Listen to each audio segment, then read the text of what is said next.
This week's episode is brought to you by FreshBooks. FreshBooks is excited to announce the launch of an all-new version of their cloud accounting software to help the self-employed. Create and send professional-looking invoices in less than 30 seconds. Set up online payments with just a couple of clicks and get paid up to 4 times faster.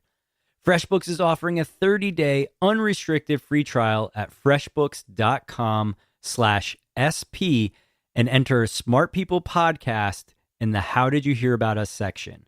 That's freshbooks.com/SP. The podcast where we talk to smart people, but not necessarily done by smart people. That is an awesome question. This one goes down probably on one of my top 5. Hey, I like nutrition. I like to eat food. This is the coolest thing ever. We're going to do this forever.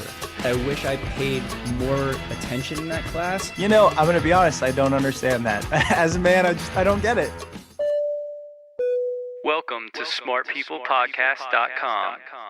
Hello and welcome to Smart People Podcast, conversations that satisfy your curious mind. Thanks so much for joining us today. This is Chris, as usual. So we're excited to have you tune in today. We got a great topic and a really fantastic guest on the show. This week we're speaking with W. Keith Campbell, and he goes by Keith in case you're confused. But you know what we're talking about? We're talking about narcissism. And I think we've all kind of, at one point or another, heard the term or called somebody a narcissist, maybe more as a derogatory way to describe somebody who's selfish or egotistical. But have you ever really thought more about the definition of narcissism? And even more than that, the impact it has on our society. So Keith is an expert on narcissism. He's one of the leading experts on the subject.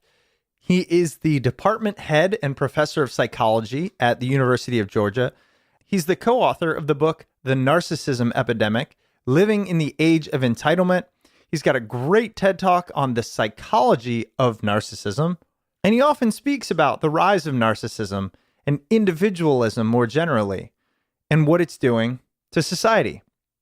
One of the things I really wanted to ask Keith was this thing, and we talk about it in the episode, so I won't go into it much, but you might be feeling this way. And if you are, I want you to just listen and let us know what you think. Many people that listen to this show are creatives, and we build things, and we want to put our message out into the world, and we want our art to be seen or read or heard or whatever it might be. And I love it, and I respect it. Obviously, I'm kind of one of them. But I've always had this issue of promoting myself. John and I both feel this way. I know many entrepreneurs who feel this way. We don't want to. We don't necessarily feel like we're that special. So who am I to put something into the world, etc. And so I'm asking Keith, how do we contend with those that have so much belief in themselves and so much confidence that they just will tell everyone about it? They don't think twice. They sell themselves. They continually push for their own agenda. And oftentimes, these people, these narcissists, are the ones that end up making it. They end up running companies because they've been willing to step on everyone along the way and up the ladder. So I felt like that was really an interesting part of the conversation that we get into. And I just wanted to let you know in case that's how you feel. That's just the tip of the iceberg. So we're going to turn it on over to Keith here. Remember, we are at smartpeoplepodcast.com. Don't forget that Amazon link, by the way. If you like the show and you want to support us somehow, just use smartpeoplepodcast.com/Amazon and we get a kickback, no cost to you. I know John tells you that a lot at the end, but I felt like it was a good place for me to put it in there. All right, I hope you enjoy this. I hope you learned something new, and I hope you tell a friend, colleague, or coworker. So kick back. Enjoy this conversation with W. Keith Campbell as we talk about the rise of narcissism in our culture and what we can do about it.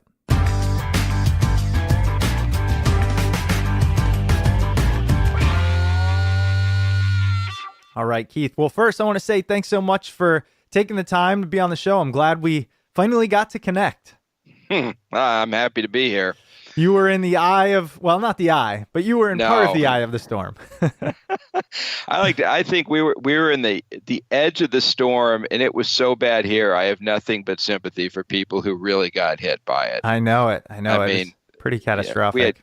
we just had, candles out in a game of Risk. I mean, it's a lot better than what it could have been. It's true. Well, I'm excited to, talk with you today. I think the main topic we're going to be talking about here is narcissism. And you are one of the foremost experts on narcissism, which, by the way, how do you get to that? Like, what makes you go, you know what?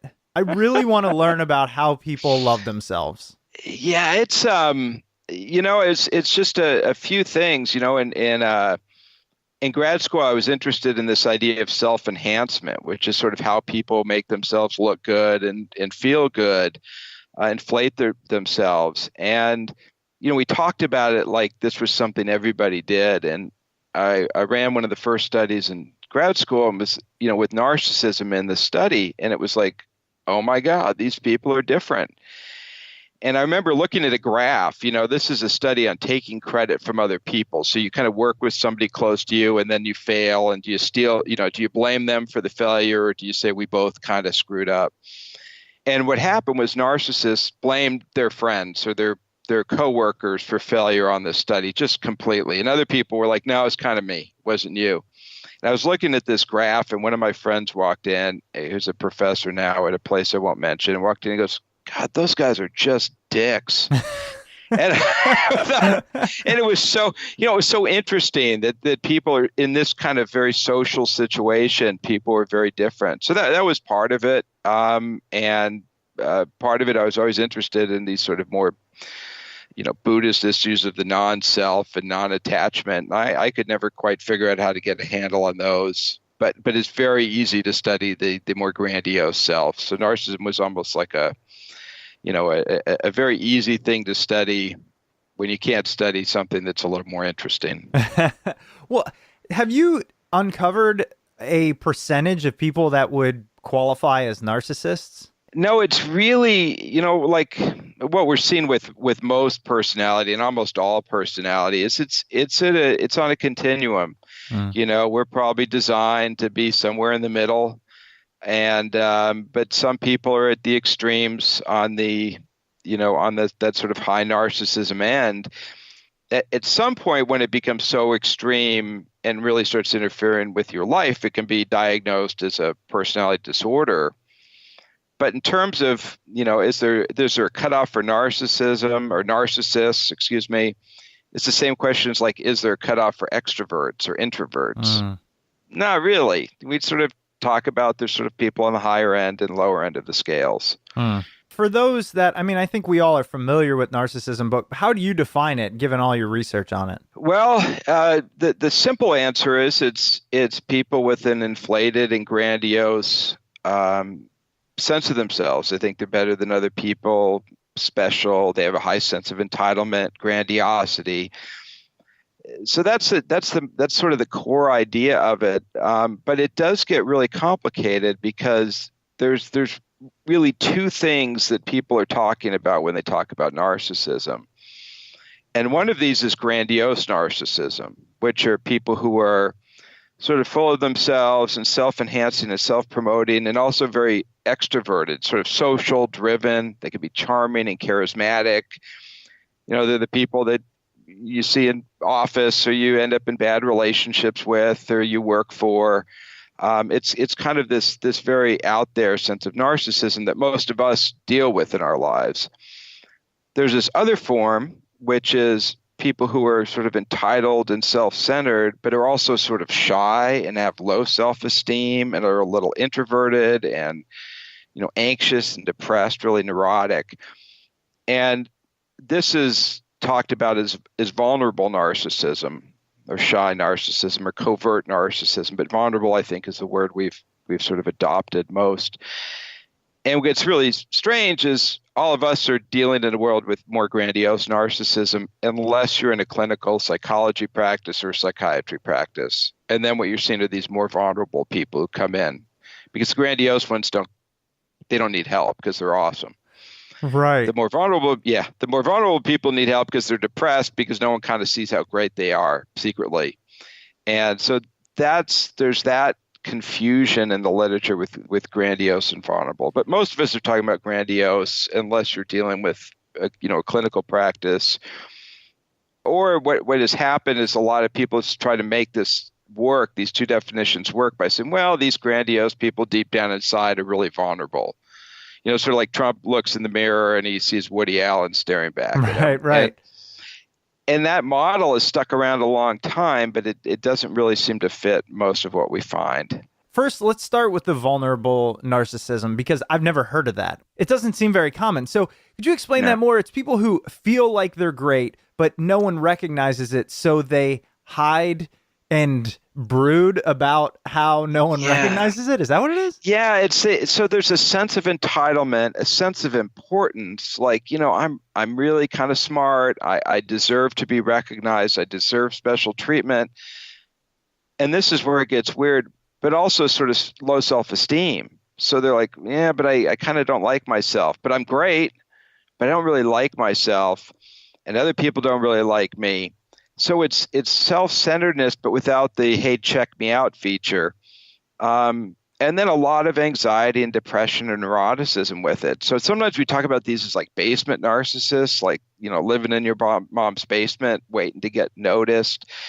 If you read the manifestos of school shooters, sometimes you see this vulnerability come out. Where like one of them, I think this was the case at Santa Barbara, where he said, I'm going to show people who the real alpha male is. Dude, stop. But it's something, and you don't see it because it's very hard to detect when you talk to people. What you might sense is this person seems a little depressed, maybe a little callous, but kind of depressed. And in clinical settings, what happens is people sort of work on the depression, and underneath it, they're like, oh my God, this person's not just depressed. They think they're awesome. And the problem in the world is no one recognizes how awesome they are. Oh. I guess you're right. When you explain it, I have heard it. It just doesn't get nearly the recognition, especially with, as we're going to talk about, narcissism as it relates to various generations. I mean, right now, I feel like we're living in that area where we hear more about the grandiose narcissism. Yeah, and that's what most, when you ask people what's narcissism, what they say is grandiose. Mm-hmm. That's what you see. It's easy to detect, or relatively easy to detect. You can see it on Instagram and Facebook, and the vulnerability is just a harder thing to detect. But it became important because just for a weird quirk of history, when we study psychopaths, people started studying them in prisons. When they started studying narcissism in the clinical sense, they started studying them in clinical settings, which, as you can imagine, is weird because it's not where narcissists naturally want to end up. They end up at business schools, Mm-hmm. And so it's almost a weird thing, like kind of like studying tigers in a zoo rather than in the wild. It's kind of a weird way of historically how we started studying it. You mentioned something there in passing that I think is at the core of one of the ideas I really want to discuss, which is it easier to be successful by societal standards if you're a narcissist? Narcissism is not something I would call bad. I don't like that label. I think of narcissism as very much of a trade-off. Meaning it's very good for some things, it's not so good for others. And in society, especially society where you have to promote yourself to get a job, you have to work in 6 or 7 jobs or even careers over your life. So you're constantly trying to promote yourself to other careers, where we date via apps. So you don't even, you go to a bar and just like scroll left and right. So there's this sort of much broader mating pool. In a society like that, narcissism is going to help you a lot. It's going to help you get jobs. It's going to help you date. It's going to help you perform. It's going to screw up people around you most of the time. But there's a real pull for it in a lot of sort of the modern urban life. So that's the problem.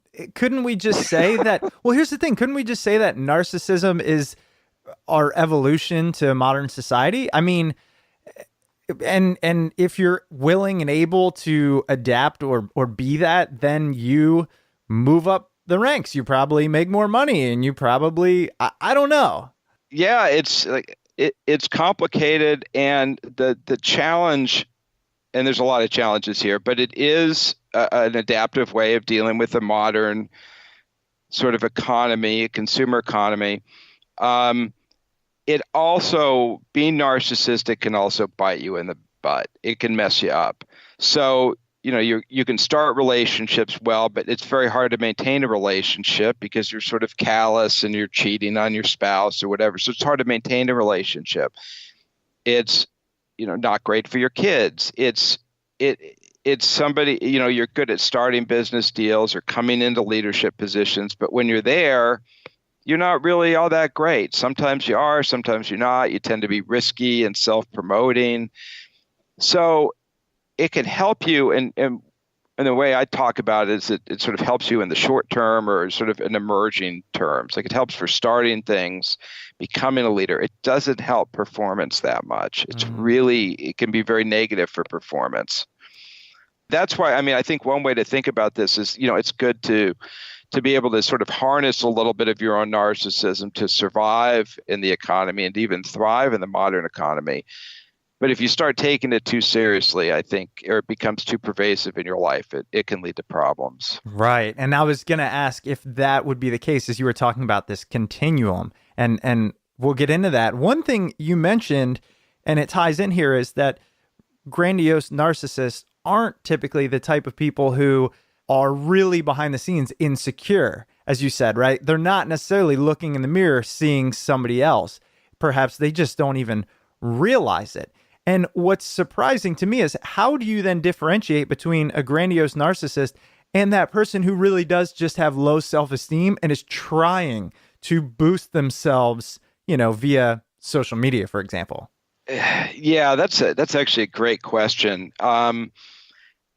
We've tried to look at this with, this idea of, do people wear masks and sort of self-promoting masks? And I think what you're seeing is that people, when they look at, say, social media, or they look at, images in your CEO profile or whatever, they can detect narcissism, but they're not perfect at it. Meaning, on your Facebook homepage, everybody kind of puts a good picture on there. They try to look good.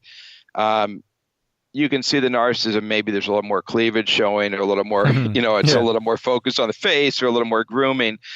But we can't detect it perfectly. It's hard to say, well, that person's narcissistic and that person's just, promoting theirself. You have to look across situations. You have to look across time, and even then, we're not perfect at it by any means. Well, then what is it about narcissism that we need to know, right? Because thus far, what it sounds like is we're on this continuum. It can be good. It can be bad. We can detect it. Sometimes we can't. So why even address it? Well, for me, it's just because it's interesting. But that's right. You know what? That's Good enough. That's kind of why I do it. Seems kind of cool. Yeah. No, I think what happens is, and this happens a lot in relationships and a lot in hiring decisions, which are two very important things in life, is people who are narcissistic and grandiose are actually very attractive at first. And so what you do is you buy into a relationship. Let's say it's a dating relationship. You buy into it because of the confidence and charisma and, sort of extroversion of the person. And then you go, well, this is going to be great over time. And it is great for a few weeks, maybe a month or two or a few months. But then what you end up with is this more callous, antagonistic part of narcissism that seems to be the thing you want to avoid. So in a relationship, you're like, hey, we've been dating a while. It's been fun. Let's get to really know each other emotionally. Well, that doesn't happen. The person just doesn't go there. They become more controlling and manipulative, or they cheat on you. So yeah, you want to know if you're dealing with somebody who's narcissistic, if you're in a position where you're going to have to depend on the person, where you're going to have to expect some sort of trusting relationship with them, where you're going to expect some sort of emotionally close relationship. It matters, because there's a big difference between somebody who can sort of be confident but is also kind of a warm, caring person, and somebody who can be confident and is a manipulative, exploitative person. And you don't want the second ones in your life. Sure. Do you think narcissism is a learned trait? I mean, certainly specific things will be learned, specific behaviors. How you take a selfie these are socially learned, they sort of spread. But narcissism itself seems to have a really good chunk of heritability to it, probably genetics, which is what you see with all personality. When you do these twin studies, a good 50% is always sort of something you're born with. Parenting seems to make a little bit of a difference, but not as much as you'd think. So with grandiose narcissism, you see, my parents put me on a pedestal. They thought I was special. They didn't set a lot of rules. They were permissive. With vulnerable narcissism, you see that much colder, more controlling or manipulative parenting. But that doesn't account for a ton. And again, some of it is just culture. If you're in a more narcissistic culture, you're going to act differently. A more narcissistic time period, you're going to act differently than if they took you in some sort of machine and had you, okay, now you're in Japan, or okay, now you're in America in the 50s. I mean, it's just going to manifest itself differently. Yeah, that's one of the things I was wondering as I was kind of thinking through this was, is it our fault? And by our, I just mean really society, I guess, that we're narcissists in the sense that we have to be due to the judgments that are passed down, the lack of real communication or connection, social media. Is it not that we are narcissists? It's just that we have to be. I think there's a little bit of both, but I do think in terms of cultural change, what you're seeing an entire culture changing, and traits that are more narcissistic are being pulled for by the culture. I mean, you're saying, well, if it's a culture where you need to self-promote, like we've been saying, you got a podcast. No, you're not. You don't go on, the CBS Nightly News where you don't have to self-promote at all. You just get on there. Nowadays, you have to go promote yourself, and that's going to take some grandiosity to do it. It might be uncomfortable for you. It might be you're not that kind of person, but you're like, dude, you have to self-promote. That's the way the world is. It's a world that really demands that from us, even if it's not natural. But if it fits us, we're going to get rewarded for it more than we would have in in 1950s America, where people said, don't talk about yourself so much. They told kids to, be seen but not heard. I mean, it's just a different culture that's going to sort of pull for these things or make these things work. Yeah. Do you think actually, because I want to talk about the generational aspect of this, and given I don't know what it was like, right? We always hear about, the good old days when people, didn't feel better than the other person, and we were kind to our neighbors and all of that, right? Yeah. Is there truth behind it? And is that a better way to be? Was there more, was there a benefit, I guess, to the idea of community and you're not better than other people? And was that reality too? Well, I mean, I think it's pretty easy to say the good old days. And I think some things have gotten better and some things have gotten worse. And so I just generally don't like that sort of way of thinking. But personally, I mean, you can go to Australia now where they still talk about the tall poppy syndrome, where the idea is, you don't stick your head up above other people too much. And what you'll hear is that it's, in a lot of ways, it's very comfortable to be there because people are nice. There's not as much of a status hierarchy. You fit in, but people also complain there's not enough ambition. That the trade-off is what you're losing is sort of ambition and sort of creativity and people willing to push themselves to be better than everybody else. If you go to Asia, where there's more collectivistic cultures, you have a lot of social harmony in place, especially Japan. People get along. there's rules to follow, but what they're worried about is they don't have the creativity. So they're saying, well, maybe we need some more individualism because we need that for people to go build something that no one's seen before. So I think it's a trade-off very much. And I see narcissism as a way as sort of the dark side of individualism. Individualism is something that we've had in America for a long time. I think it's led to a lot of really great things. Narcissism is almost like individualism without the responsibility piece. Like, look how great I am, pay attention to me, and I don't want any negative consequences for the people I hurt on the way. So I think that there's that is one of the trade-offs. And you can have an individualistic society with a lot of these benefits without the sort of rabid self-promotion. Right. And now a quick word from this week's sponsor. This week's episode is brought to you by FreshBooks. Are you racing against the clock to wrap up projects, prepping for meetings later in the afternoon, all while trying to tackle a mountain of paperwork? Welcome to Life as a Freelancer. FreshBooks is excited to announce the launch of an all-new version of their cloud accounting software to help the self-employed. It's redesigned from the ground up and custom built for the way you work. Get ready for the simplest way to be more productive, organized, and get paid quickly. With FreshBooks, you can create and send professional-looking invoices in less than 30 seconds. Set up online payments with just a couple of clicks and get paid up to 4 times faster. And see when your client has seen your invoice and put an end to guessing games.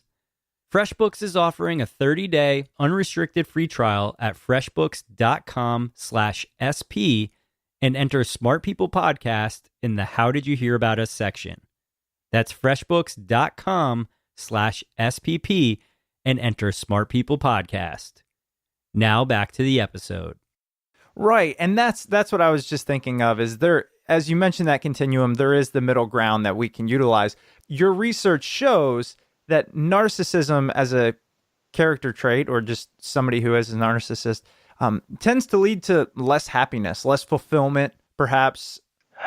Yeah. And it's even that's, I mean, we're sort of still teasing this apart. So it's complicated because what seems to be self-esteem, sort of, I'm a decent person, I'm a person of worth, having that basic sense of worth and value, that seems to be associated with positive outcomes, lower depression, mental health outcomes, a feeling of contentment, a feeling of happiness.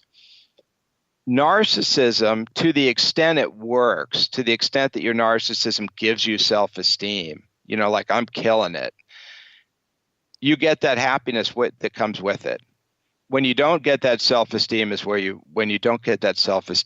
you find problems. So being sort of narcissistic, but not getting the positive feedback, not getting the accolades you think you deserve.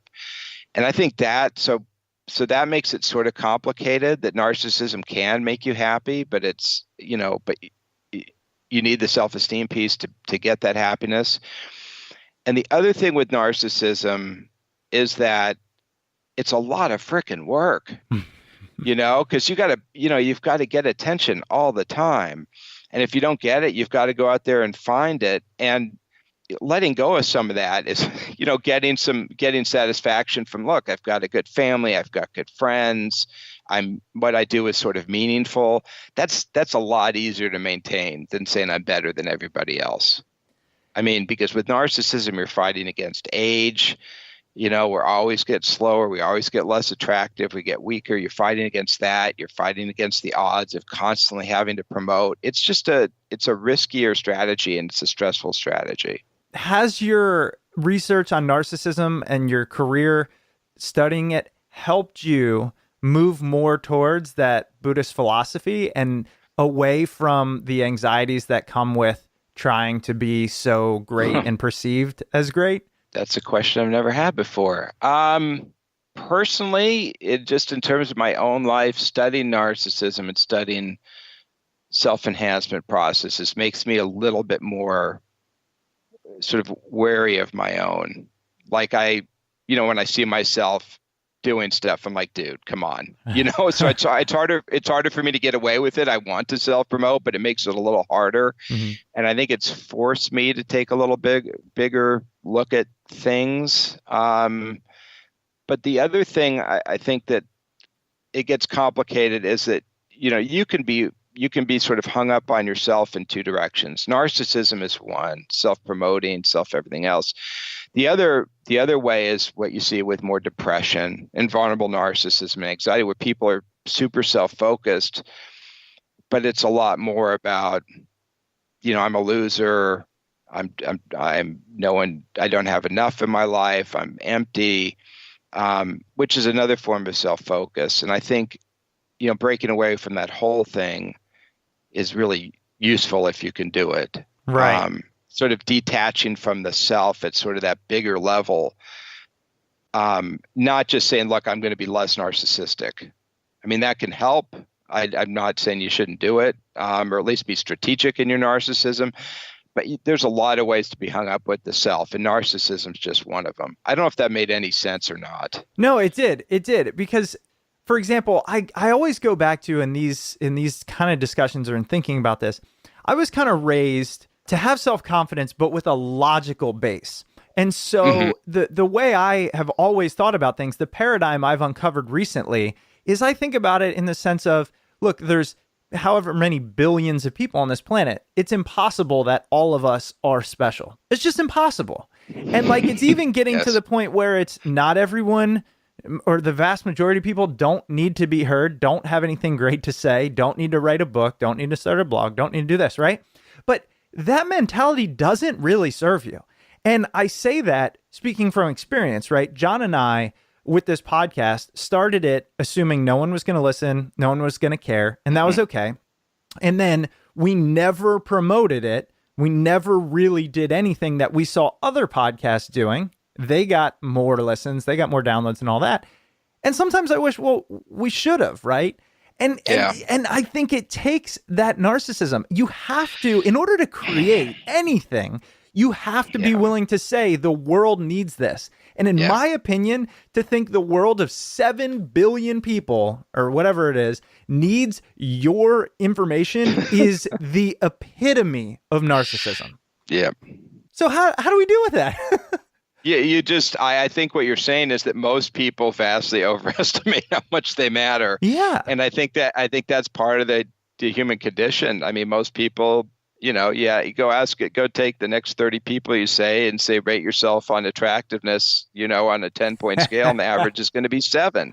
That's just what it is. People rate themselves, there's just this general bias for people to sort of think they matter. And I know what you're saying. There's, X many billion people. I'm useless. And in the cosmos, when they blow up, no one's going to remember me. None of it matters at all. But somehow you have to be able to accept that and still go for it. Right. As if it does and hold both those ideas. I think Gandhi had a good quote about this. It doesn't matter, but it matters that you do it. But it's this idea of holding both these truths, which is one is, whatever, we're in this giant, massive, chaotic void, and that's awesome enough. And the other is, I'm going to try to make a difference because I think it matters, and maybe it doesn't, but at least it'll be part of the conversation. At least I'll be engaged in the sort of the human discussion. And hopefully I won't be part of the echo chamber. Hopefully I can add something that's not just an echo. I can have that much value. Right. I kind of think about these things too. And I've realized though, with a lot of it is probably just genetic. I'm just sort of was born to be sort of ambitious, and I wish I weren't. You wait. You wish you weren't born to be ambitious. Let's hear that. No, I mean, ambition is it's this kind of, it's a drive, and it's great in a lot of ways because you end up just pushing yourself to do things, and you need to do that to succeed. It's not it's not the old days. There's a lot of stress. I mean, there's always been a lot of stress. But at the same time, it can take you over, that ambition or drive can be, I mean, the term Freud used was a tyrant, but you have this inner tyrant that sort of drives you to do things. And, sometimes you're like, God, it'd be great to just check out for a week and not think. Yes. I'm really aware of that. Oh, yeah. And believe me, I'm not the hardest working guy in the world by any means, but it's that drive is great for being successful, but it can take over our lives and it can damage, our relationship with our family. It can damage our relationship with friends. We can start taking ourselves too seriously. I mean, these things are, they're a trade-off. Well, and it's interesting to discuss it under the umbrella of narcissism, because I sure hear that word and think of it as just something that's nasty, right? It's everything that's wrong with the world. It's why our politics and politicians are unable to move things, and why we don't talk to neighbors anymore, right? And I think there's some truth there. But what is your stance on what we should do about our understanding of narcissism, the growth of it, perhaps today or in these generations, and its impact? What do we do? Well, I think, when you start, I tend to look at a lot, and I don't want to go into politics or anything, but when I look at a lot of systems, you see a lot of systems designed so a few people can exploit a lot.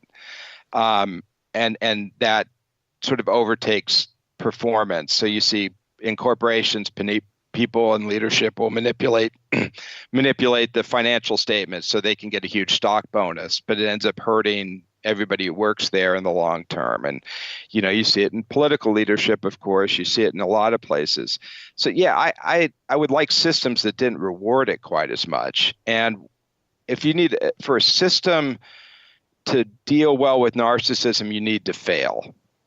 Meaning you say, hey, great, you go out there and do whatever you want, take the risks, but if you fail, you fail. When you have a system in place where failure's off the table, meaning you go out there, take all the risks, and if you fail, we'll bail you out. That's where you end up with this rampant narcissism, or else it should come in waves where people get into stuff and then it sort of collapses in on itself and then you get more. But when you have a system that sort of doesn't allow for failure, narcissism is going to do much better than it should.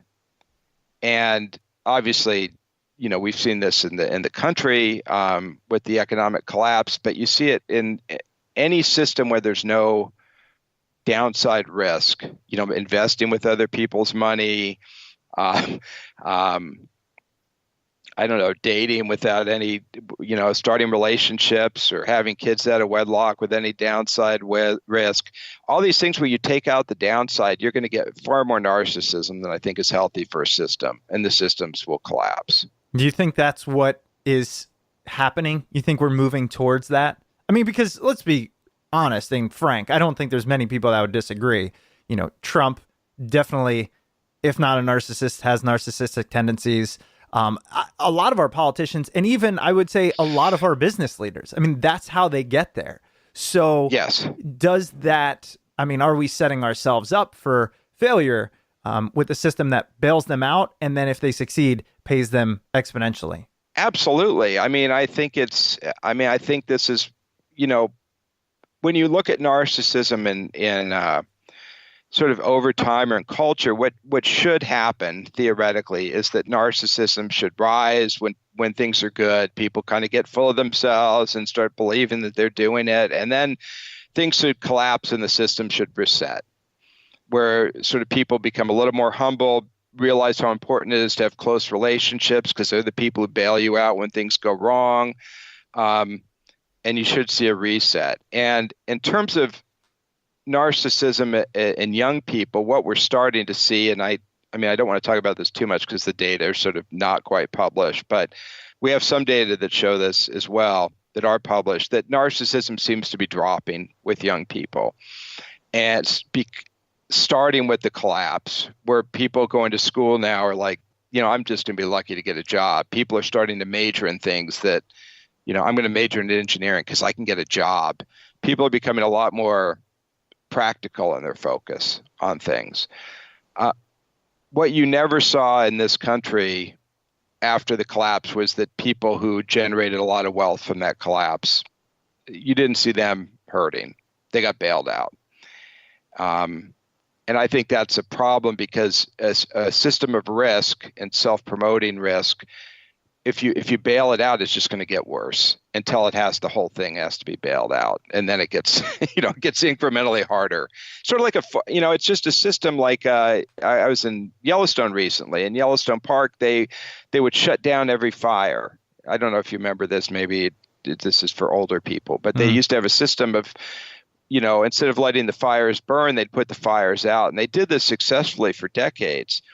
But then, of course, there was way too much wood, way too much tinder in the system, and they got a fire, and it got out of control and wiped things out. And so, for systems to work with narcissism or sort of any sort of risk, you need consequences to happen at regular intervals, or else the collapse is going to be huge. It's much better to have small collapses and small setbacks in life than one huge one. I just started, as you were talking about that, because I think in terms of evolution, and I'm like, why would this serve us? But I could just imagine, right? The group, the tribe or whatever, and they've got a couple of narcissists, which are needed, and they go out and they hunt the lion and they kill them, and everybody's like, oh my gosh, and they're making progress. And then a few of them get eaten, and people are like, whoa, let's pull back a little. Have you ever looked at that? I'm sure you have thought about that. Yeah, well, it's it's funny. You're the expert, like I am, but like in any sort of science, we're always trying to figure out what we don't know. Right. So it always feels like, oh my God, I wish I knew more about this. If you look at hunter-gatherer tribes, there's stories of narcissistic members. And what will happen, they'll have a guy that says, he starts sleeping with other people's wives, or he takes too much food from a hunt, or he becomes selfish, and they'll eliminate them. They'll take them out on an ice floe and just let them go. Or there'll be a hunting accident, where three of the other guys will gang up and just take them out. So so the narcissism was sort of controlled in smaller groups because you can't have it too much. But if things become chaotic and unstable, or you need somebody to go kill the giant lion or whatever, narcissism matters. So it's even in these small groups, narcissism was a trade-off, but it obviously mattered enough that we passed it on. Hunter-gatherers, we have that control. In a modern society, we don't. People can amass tremendous amount of wealth and protect themselves from downside risk. And the downside risk in a modern society isn't a hunting accident where your buddies shoot you in the back with a poison arrow. It's, legal risks or financial risks you end up throwing in jail. And people can kind of rise above that to some extent. And that's where you see the narcissism getting a little out of control. And by the way, I don't mean to sound like a hippie here at all. I mean, hey, I'm just sort of thinking, trying to think of these things as systems. Right. And you need control for out of control narcissism, because what happens is when they get, look at these, strongmen leaders throughout the world, they end up amassing tremendous wealth and power, and there's nothing to hold them in check. Right. All right, Keith, I'm going to ask you a tough question here because you are the expert, right? And at least as far as we know, have researched it more than most, okay? Say I am an entrepreneur, an artist, a creator. A lot of these things people that listen to the show are, right? Mm-hmm. And at the same time, you feel like you're a good person, right? You're not a narcissist. You don't think you're the best thing since sliced bread, but you want to be more successful. You want to market yourself. You want to believe it. You want to be willing to go stand in front of people and say, hey, look at how great my product or service is. How do we do it? How do we do it right? Yeah, there's a bunch in that question. I'll try to piece it out a little bit. What you see with entrepreneurship and creativity is that narcissism seems to help to some extent. They've done some great studies on creativity, especially with things that are very hard, modern art, things that it's very social, if this is good or bad. People who are narcissistic might not be more creative, but they're better at convincing people they're creative. You know what I mean? They can make a better sales case for themselves. So narcissism does seem to help as a trait in those areas. What I would tell people, and I understand everybody's struggling with this, is you have to have narcissism as a tool in your toolbox. But narcissism can be thought of as having two pieces. One piece is this sort of grandiose, extroverted, maybe self-promotional piece. And the other piece has to do with callous or manipulative treatment of others in a sense of entitlement, meaning a sense of deservingness. I think what people need to do is say, look, that's narcissism. The piece I need is that self-promotion, surgency, extroversion piece. I need that to survive. What I'm not going to do is I'm not going to be entitled. I'm not going to manipulate people. I'm going to be honest, because even though I know that might hurt me in the short run, I might not get one deal because I told them the truth. I might not get as much credit for this thing because I shared credit with my friends or my buddy or my coworker. Over time, in the longer term, I'm going to have a reputation as a moral person who is an easy person to work with because he's not a frickin' diva. And over time, that's going to benefit me more than exploiting people in the short term. But either case, I'm going to have to go out there and sell myself whether I want to or not. It's a world meant for narcissists. No, I'm just kidding. No, I think it's a great way to look at it. And that helps, right? Because I think at its core, you're saying we need to draw the line between self-promotion that's necessary if you would like to, or and narcissism, which is clearly that other side of the spectrum. Right. And I think a lot of that is that interpersonal part. The other thing I do sometimes, I mean, this is just personally because I'm not that narcissistic, and you kind of need to self-promote. I mean, I'm not. People are like, yeah, right, dude. Research is me search. But, part of what I do when it comes to these sort of, self-promotion things is I do a lot of stuff just based on curiosity or just willingness to try things. So I just don't look at things like you're like, hey, be on this podcast. I'm like, this is cool. I'm not selling anything. I mean, I have a book. It's too old. I mean, I don't plan to make a cent off this. I just think it's cool to talk to people about ideas. Mm-hmm. Maybe this will pay off. Maybe somebody listening to the show will be like, call me for some big business gig because they want to make a drug that reduces ego or something. Who knows? But I mean, I do a lot of stuff just because it's fun. And and if you frame things as fun or passion based, it's not really self-promotion as much as it's like, hey, this is great. I got to talk to somebody cool. Got to engage with an audience. And I think that way of framing things is actually really useful. At least it has been for me. I'm willing to do anything. I just try it. Yeah, I love that. I like that idea of how you frame it, because I think there's so much to that. And I think that's a good place to leave it. And Keith, again, I really appreciate you coming on. I appreciate, like you said, not really hawking anything, but just sharing your knowledge and wisdom. And I think it's fantastic and really beneficial for us to learn about these things. Again, your most recent book is The Narcissism Epidemic, Living in the Age of Entitlement, which talks much more in depth about what we've been discussing today. I wanted to leave you with, is there anywhere, are you currently writing? Are there places people can kind of keep up with the newest research that you're doing, learning more about narcissism? I try to post everything I can. I mean, on ResearchGate, which is academic. I post stuff on Twitter occasionally at W. Keith Campbell. Okay. Sometimes write stuff for Medium or Quillette. So I try to probably Twitter, W. Keith Campbell is where I put things out. I'm not a very good self-promoter. Somebody asked me, they're like, well, how big's your audience? And I said, what do you mean? Yeah. I don't have an audience. I just talk to people. And she was like, you've got to get an audience. Right. Well, like you said, the benefit of being a tenured professor, it's like, or I could get an audience, or I could just do what I'm doing and enjoy it. Right. So, I wish I did, but I try to put stuff on Twitter as much as it drives me crazy. It's kind of fun. That's about it. All right. Well, we will link to that. W. Keith Campbell on Twitter. Keith, again, thanks so much for your time. It's been a blast. Oh, thanks. I appreciate it. Absolutely. All right. Have a good rest of your day. You too. All right. Bye. Bye-bye.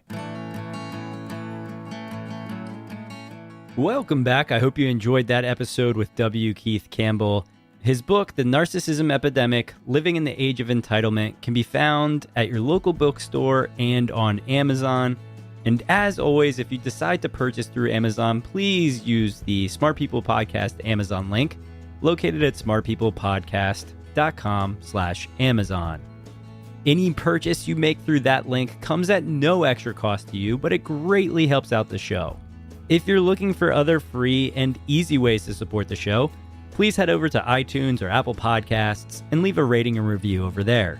If you'd like to reach out to the show, you can email us at smartpeoplepodcast@gmail.com or message us on Twitter at smartpeoplepod. All right, that's it for us this week. Make sure you head over to smartpeoplepodcast.com, check out the website, old episodes, sign up for the newsletter, all of that great stuff. We'll make sure to keep you plugged in. We've got some great interviews coming up, and we will see you all next episode.